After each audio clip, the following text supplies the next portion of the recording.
Salut tout le monde. Alors dans cette vidéo je vais vous faire 5 exemples de résolution au 3x3.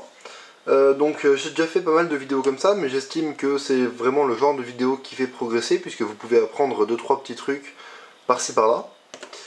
Je vais pas prendre des mélanges au hasard, je vais prendre les 5 mélanges de la finale des championnats d'Europe 2016 à Prague. Voilà, j'ai été récupérer les mélanges sur internet, je mettrai les mélanges évidemment dans la description. Et donc voilà, je vais vous montrer comment moi j'aurais résolu ces mélanges, donc si j'étais qualifié en finale des championnats d'Europe 2016 de Prague. Voilà, c'est les 5 mélanges que tous les finalistes ont eu, en gros. Je ne les ai pas regardés avant, donc je ne sais pas du tout à quoi ils ressemblent. Je vais les découvrir en même temps que vous pour que vous voyez vraiment ce que je pense directement de ces mélanges. Voilà, pas besoin de les préparer pour voir comment je les aurais fait instinctivement. Sans les avoir regardés, je sais déjà qu'ils sont pas extraordinaires, puisque Alexandre Carlier, donc un Français qui a été qualifié en finale, nous a dit que les mélanges étaient vraiment pas bons du tout, que ce soit en blanc ou en jaune, apparemment il n'y avait pas grand chose. Les croix n'étaient pas excessivement simples, hein, ça peut expliquer le fait que les temps qu'on a vus dans cette finale n'étaient pas extraordinairement bons par rapport à ce qu'on pouvait s'attendre, hein, étant donné le niveau des qualifiés, le niveau des compétiteurs qui sont qualifiés en finale. Donc voilà, tout ce que je sais c'est que les mélanges sont pas forcément faciles, et donc ça va être une bonne occasion pour moi de vous montrer pas mal de choses, je pense, puisque forcément si on a des mélanges très simples, vous voyez tout de suite que c'est simple et il n'y a pas grand chose à dire. Donc on va commencer tout de suite avec le premier mélange.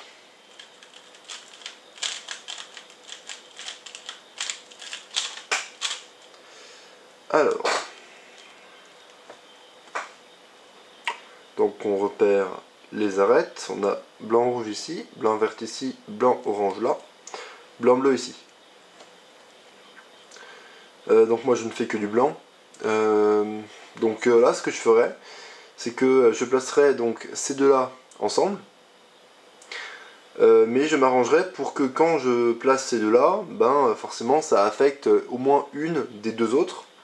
Donc moi ce que je ferai ici, je verrai qu'en fait si je fais un D, la blanc-orange arrive là.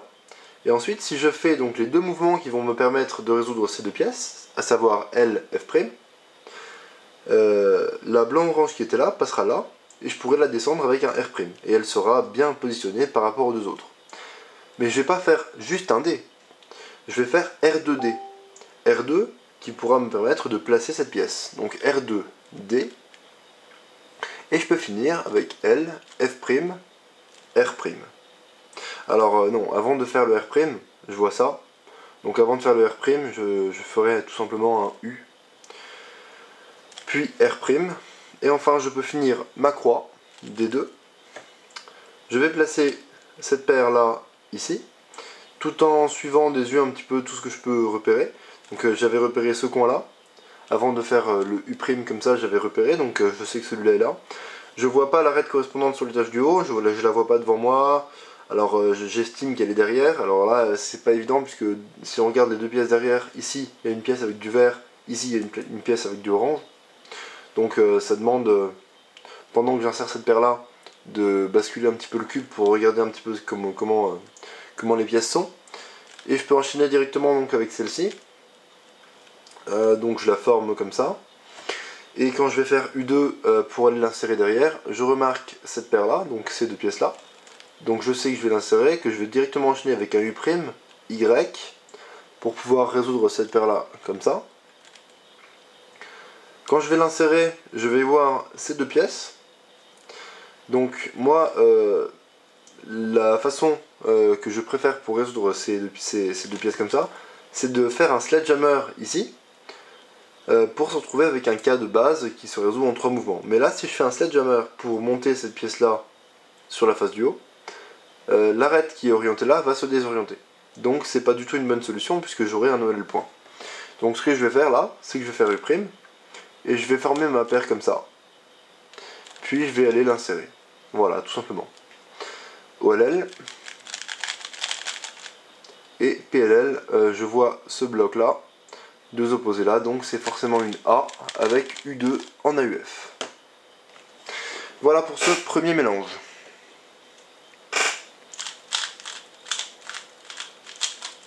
En fin de compte, c'était pas un mélange que je déteste, on va dire, hein. Il n'était pas trop mal, je trouve. Alors après, c'est sûr qu'il n'y avait pas de X-Cross facile ou quelque chose comme ça, mais voilà, je trouve qu'il était pas trop mal. Alors, deuxième mélange.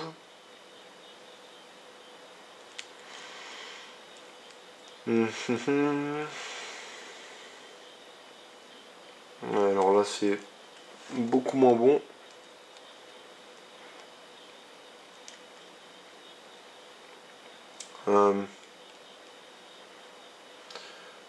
Bon, la croix est pas extraordinaire. Je vais faire un truc qui est à peu près potable, mais sans plus.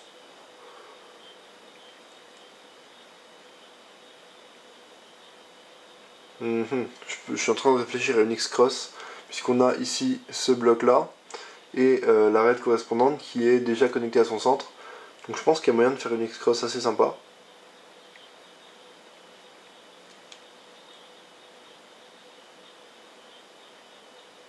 Ouais, je vais faire une X-Cross.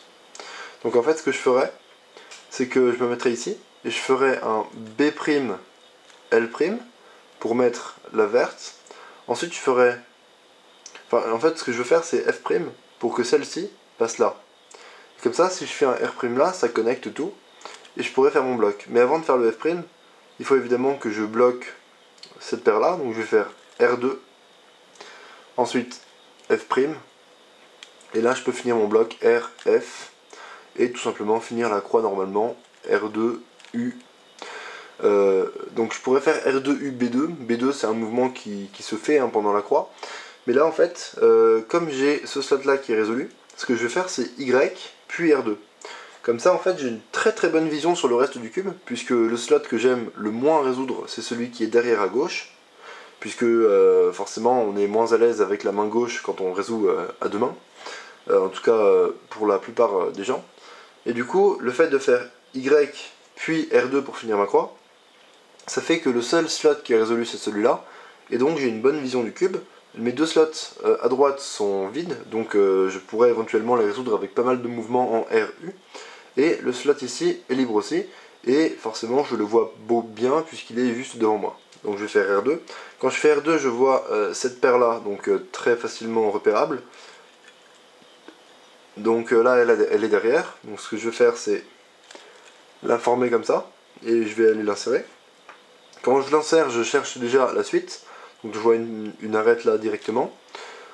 Après un U', je vois pas le coin, donc j'estime qu'il est dans les deux premières couronnes. Ah, là je le vois assez facilement ici. Donc j'aurais pu l'insérer en F', U', F, mais comme je vais dans tous les cas devoir faire une rotation pour résoudre cette paire, je vais commencer par faire la rotation. Alors je fais Y au lieu de Y', puisque comme ça, une fois que j'aurai résolu mes deux paires, la dernière paire que je devrais résoudre devra s'insérer ici, donc devant moi à droite, et c'est ce que je préfère faire. Tous les cas de winter variation, tous les cas pour orienter les arêtes, etc., on les fait en général sous cet angle, avec le dernier slot ici, donc c'est pour ça que je préfère me retrouver avec le dernier slot ici. Donc j'insère la paire, U2, et je vais faire un double sexy depuis l'arrière à gauche, comme ça. Et là, je me retrouve avec ma dernière paire ici. Donc tout simplement, hein, là je vais pas essayer de forcer l'OLL cross, je vais la former comme ça et l'insérer comme ça. OLL et PLL, donc là je vois une T. Le T avec l'AUF U2, donc ce que je peux faire c'est annuler l'AUF à la fin. Donc, troisième mélange.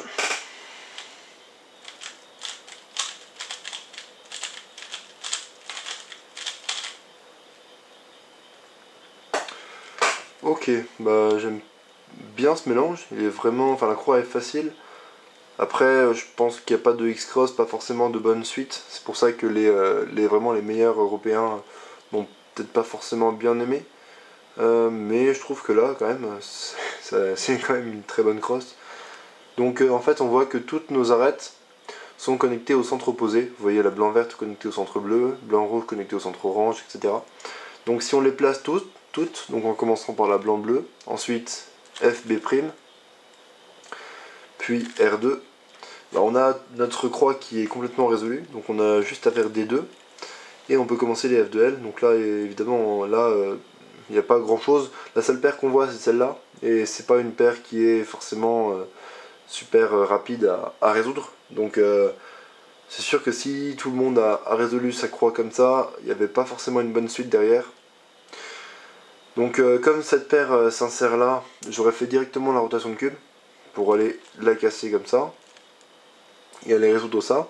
Donc là ensuite je cherche forcément la suite. J'ai vu ce coin là qui se baladait. Donc j'avais repéré déjà que c'était le blanc, orange, bleu. Donc je cherche l'arête qui correspond. Donc quand je résous ma paire là, je fais pas mal de mouvements U et U' et je ne vois pas l'arête sur l'étage du haut. Donc j'estime qu'elle est dans les deux premières couronnes. En l'occurrence, elle n'est pas devant moi, donc voilà, elle est derrière ici. Donc quand j'insère, le blanc passe vers le haut. Donc je peux directement sortir, puis la réinsérer. Pendant que je fais ça, je remarque que la paire ici se casse. Donc ce que je vais faire, c'est U'Y, et je vais aller insérer cette paire là. Voilà, quand je vois que j'ai inséré, enfin quand je vois que j'ai formé cette paire là, une paire ici en 3 mouvements est formée. Et donc là je vais faire un petit truc en fait pour ne pas avoir un nouvel point, c'est que je vais faire R, U. Et donc là je suis censé faire R'. Ah non, pardon, j'avais mal vu, non j'ai une arête qui est orientée. Donc je vais tout simplement insérer normalement mes paires. J'ai eu un petit bug mais bon c'est pas grave.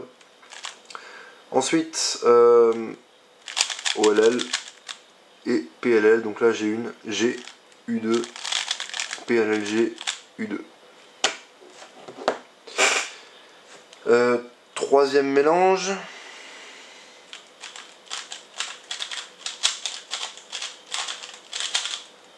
Non, quatrième mélange, pardon. J'ai fait le troisième, donc je vais très vite résoudre mon cube.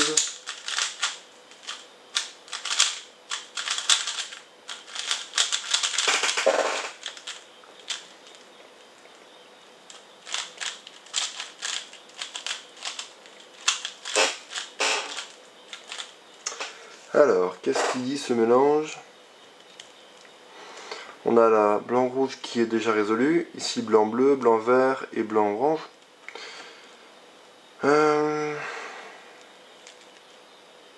Ok, c'est pas extraordinaire. Moi, ce que je ferais en fait, c'est que je me mettrais ici, en face orange devant moi, jaune au-dessus, forcément. Je ferais un U, R2, pour placer ma bleue, tout simplement. Ensuite, je ferais F', et j'alignerai la face D comme ça pour pouvoir mettre mes deux dernières arêtes R', F', et je peux aligner avec un D'. Première paire que je vois, celle-ci.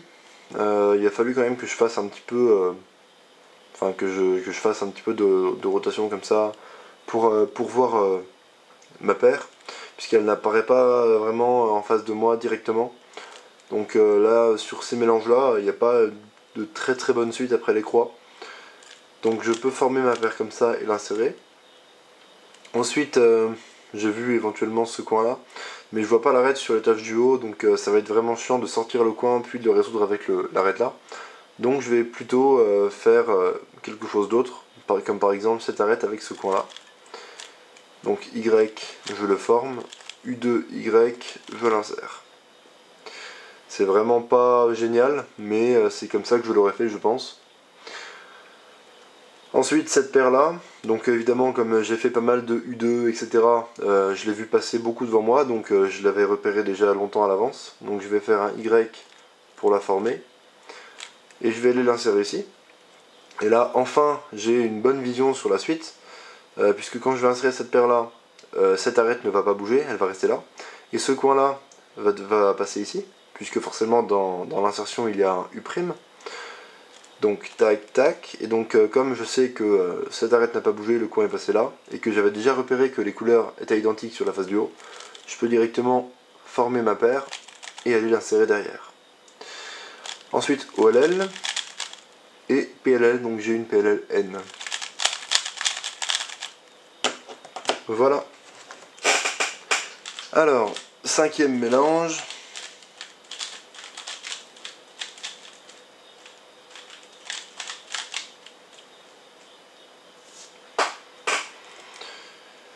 Alors...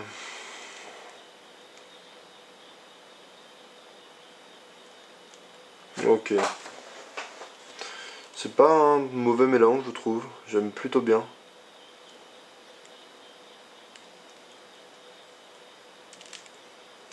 Donc ce que j'aurais fait en fait ici, c'est que j'aurais placé ma rouge et ma verte en même temps, en me mettant ici. Avec un L2 F', je peux placer ma rouge et ma verte en même temps, et elles seront bien positionnées par rapport à la bleue ici. Donc ensuite je retiens que la orange sera ici et le blanc vers derrière. Du coup j'aurai juste à faire un D2 et je pourrais placer ma orange à la fin. Donc je place les deux, ensuite je fais D2, je place la orange avec un L', puis D. Donc encore une fois, pas une très bonne suite, on voit pas grand chose en fait à la fin de la croix. Donc la première chose que j'aurais vue, ce serait cette paire quand même. Du coup, comme d'habitude, au lieu de faire Y', je vais faire Y, comme ça je résolverai la paire qui est derrière à gauche, et j'aurai une meilleure vision du cube après. Et en plus de ça, je pourrais résoudre des paires avec des mouvements R, U, ce qui m'arrange vraiment pas mal. Donc je vais résoudre cette paire avec un double sexy ici. Ensuite, j'ai cette paire, donc j'ai repéré cette paire depuis assez longtemps. Je la forme, je vais l'insérer, et en l'insérant, je vois cette arête là, qui va se déplacer d'un cran vers la droite, qui correspond avec ce coin là, donc je vais encore une fois décaler d'un cran vers la droite, puis faire comme ça pour former la paire, et aller l'insérer derrière. Quand je l'ai inséré derrière, j'ai suivi des yeux cette arête, j'ai vu que ce coin était inséré, et donc pour ne pas avoir un OLL point, ce que je vais faire, c'est que je vais faire un belge tout simplement. Donc, je vais faire U, et je vais me mettre ici, je vais faire un belge, pour former la paire, U, et je l'insère. OLL et PLL, donc là j'ai une PLLG. Donc voilà pour ces exemples de résolution des mélanges de la finale des championnats d'Europe. Donc effectivement le mélange était pas top, enfin les croix, je trouve que les croix ça allait encore, mais il n'y avait aucune suite, il n'y avait vraiment rien, il n'y avait pas un mélange où les F2L étaient faciles. Donc je pense que pas mal de monde en finale des euros résolvait les croix à peu près comme moi. Donc ça peut expliquer qu'on n'a pas eu des temps monstrueux. À part Félix évidemment, mais Félix est colère neutrale. Donc déjà ça change absolument rien pour lui. Le fait que la croix blanche soit pas simple tout simplement. Donc voilà, j'espère que cette vidéo vous aura plu. Si vous avez des remarques, des petites suggestions, par exemple si vous avez vu un truc que j'ai pas vu durant les F2L sur une solve ou je sais pas quoi, n'hésitez pas à les mettre dans les commentaires. Si ça vous a plu, mettez un petit j'aime, ça fait toujours plaisir. Voilà, salut!